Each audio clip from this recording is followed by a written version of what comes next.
Am I the jerk for walking out on a dinner my girlfriend cooked? This all happened last night, and I'm still feeling a mix of guilt and frustration, so I need some unbiased opinions. My girlfriend, Amy, and I have been dating for about 6 months. She's one of the most incredible people I've ever met. She's brilliant, has an amazing sense of humor, and makes me feel like the luckiest guy in the world. But there's one little thing that's been an ongoing issue in our relationship. She absolutely loves cooking, but she's terrible at it. I don't mean needs more salt, bad. I mean, what even is this? Bad. Amy is one of those people who gets really experimental in the kitchen, mixing things you'd never think to combine, and she's absolutely convinced she's the next great culinary genius. She'll proudly announce her dishes with names like fusion risotto tacos or sweet and spicy cereal chicken. The problem is, none of it ever works. At the start of our relationship, I didn't want to hurt her feelings, so I'd choke down whatever she made. I'd smile and say things like, "This is so creative," or "Wow, I've never tasted anything like this before." Both of which were true, just not in the way she thought. Over time, I tried subtly suggesting we cook together, or maybe order takeout on nights when I knew she was planning something particularly ambitious. But Amy is really passionate about her cooking, so she always insists on doing it herself. Last night, she texted me in the afternoon saying she had a big surprise for me and that I should come over around 7 p.m. for a special dinner. She was so excited that I didn't have the heart to say no. I figured, how bad could it be? I'd eat a little, compliment her effort, and then we'd move on. When I arrived at her apartment, the first thing that hit me was the smell. It was this weird mix of something burnt, something sweet, and something sour. I couldn't quite place it, but it wasn't exactly appetizing. Amy greeted me at the door, absolutely beaming. She told me to sit down because everything was ready. I walked into the dining room, and that's when I saw it. On the table was a giant plate of spaghetti, but it didn't look like any spaghetti I'd ever seen. The noodles were bright red, like unnaturally red, and the sauce was this sticky, gloopy mess. On top were what looked like crushed potato chips, and I swear I saw little bits of melted gummy bears mixed in. I must have been staring too long because Amy asked, "What do you think?" in this hopeful voice. I didn't know what to say. My brain was screaming, "Don't eat that!" But I couldn't just blurt that out.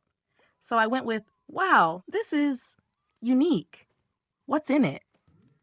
She started explaining how she'd been experimenting with sweet and savory flavors and thought gummy bears would add a fun twist to the sauce.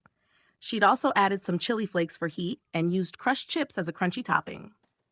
I sat down, trying to mentally prepare myself. Amy was watching me with so much anticipation that I felt like I couldn't back out. So I picked up my fork, twirled a small amount of spaghetti, and took a bite. It was worse than I expected. The noodles were overcooked to the point of being mushy, the sauce was sticky and cloyingly sweet with this weird, spicy aftertaste, and the gummy bears had melted into these chewy blobs that stuck to my teeth. The potato chips just made it all even saltier. I couldn't swallow it. I tried, but my gag reflex betrayed me. I grabbed my napkin and discreetly spit it out. Amy saw and looked hurt. She asked, "What's wrong? Don't you like it?"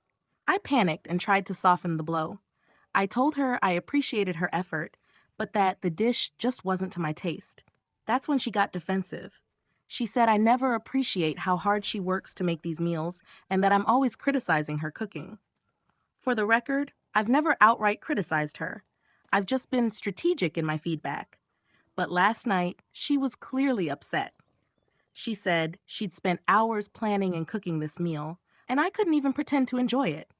I apologized and told her I didn't mean to hurt her feelings, but she just stormed off to her bedroom. I sat there for a minute, feeling awkward and unsure of what to do. Eventually, I decided to leave. I texted her later, apologizing again for walking out, but she hasn't responded. Now I feel awful. I know she was trying to do something nice for me, and I probably should have handled it better. But at the same time, is it fair to expect me to eat something I genuinely can't stomach? Am I the jerk for not being more supportive? Story 2. AITA for letting my best friend embarrass himself with the most chaotic proposal ever? This is one of those stories that makes me question everything about friendship. I've been chewing on this since it happened last weekend, and I genuinely don't know if I'm the villain here. My best friend, Tom, has been my ride or die since we were 12.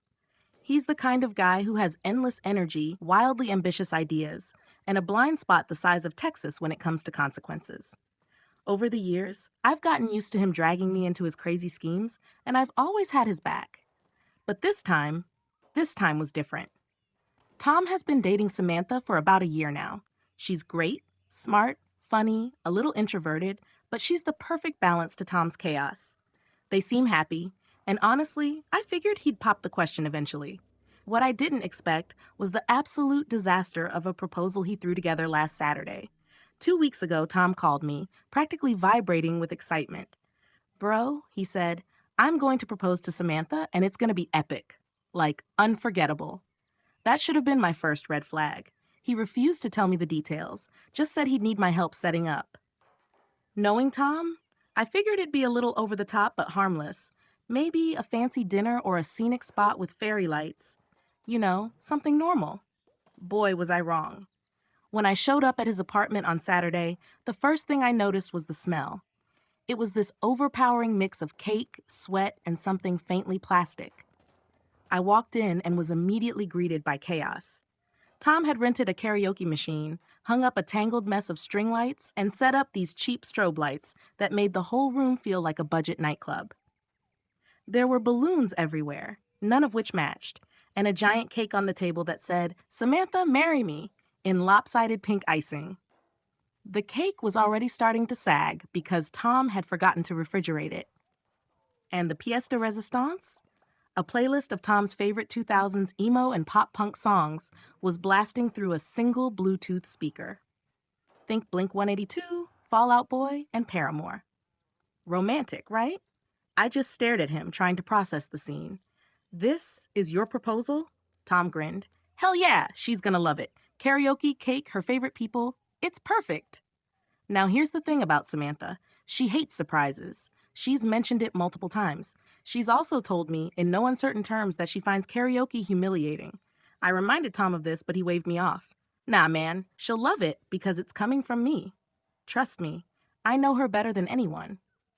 At this point, I probably should have been more forceful, but he was so confident, so genuinely excited that I thought, maybe I'm wrong?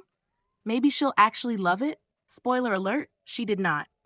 Guests started arriving, mostly Tom's friends and a handful of Samantha's coworkers, none of whom she's particularly close with. It was awkward from the start. People milled around, unsure whether this was a party or a proposal or a prank.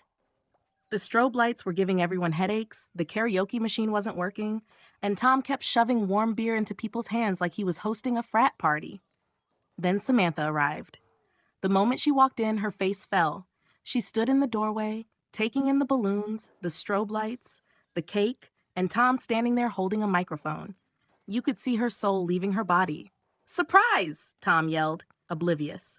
Samantha forced a smile. "What is this?" Tom, still grinning like a kid on Christmas morning, said, "It's all for you, babe. Come on, grab a mic." Before she could respond, he hit play on the karaoke machine and launched into I Miss You by Blink-182. Now, if you've never heard this song, let me tell you, it's not exactly romantic. It's moody and weirdly depressing, and Tom was singing it badly. The room was dead silent except for Tom's off-key warbling. Samantha looked like she wanted the floor to swallow her whole. I was standing there, paralyzed between secondhand embarrassment and the urge to intervene. When the song ended, Tom got down on one knee, pulled out a ring, and said, "Samantha, will you make me the happiest man alive?" The silence that followed was deafening. Everyone was staring at Samantha, who looked like she was trying not to cry. Finally, she said, "Can we talk privately?" Tom's smile faltered, but he nodded and led her to his bedroom. The rest of us just stood there, avoiding eye contact. Someone awkwardly coughed. The strobe lights kept flashing. It was hell.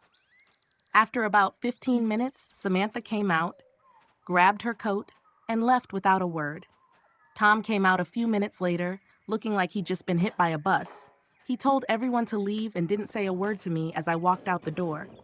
The next day, I texted him to check in. He called me and said Samantha told him she felt humiliated and overwhelmed. She wasn't ready for marriage, especially not in front of a crowd of strangers. Apparently, she also mentioned that I should have stopped him if I thought it was such a bad idea. Tom is furious at me now. He says I let him fail and should have done more to help him or warn him. I told him I did warn him, but he insists I wasn't clear enough. He keeps saying a real friend wouldn't have let him embarrass himself like that. So Reddit, AITA? Should I have done more? Or is this all on Tom for refusing to listen? I still can't get the image of him singing Blink 182 out of my head. Watch other videos.